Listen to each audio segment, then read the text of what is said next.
Hey cleveland.com, meteorologist Kelly Reardon here. On the radar this week, we're talking about the best way to prepare for a power outage and best practices to follow during a blackout.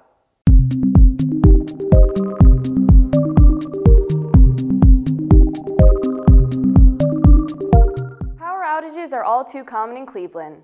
They can happen when a heavy snowstorm weighs down power lines or when ice coats tree branches that break off and knock out power. Winds alone can do it. In the first week of March, a snowstorm with wind gusts over 50 miles per hour brought a multi-day blackout to Northeast Ohio. At one point, over 80,000 customers went without power, and in the winter, when temperatures are below freezing, that can be a major issue. So when meteorologists are calling for ice, snow, or wind, what steps should you take to prepare for a possible outage? The Ohio Committee for Severe Weather Awareness says to start with an emergency preparedness kit. This includes clothing for all types of weather and tools and supplies like flashlights, a weather radio, and extra batteries for charging electronics.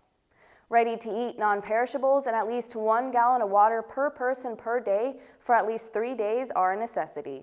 Before the storm hits, but after you've prepared your emergency kit, another tip is to start storing water. Fill plastic containers and place them in the fridge or freezer. This chilled or frozen water will help keep food cold during a temporary power outage.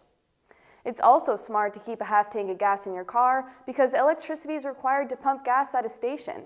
Also, know where the manual release for your garage door is and figure out how it works in case you need to get out.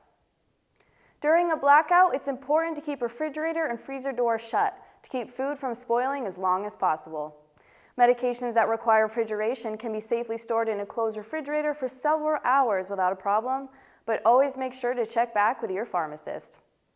Make sure to turn off appliances and electronics that were on at the time of the power outage.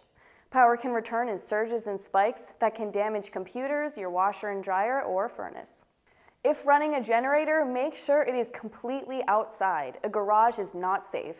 And keep listening to your weather radio for updates on the storm causing the outage.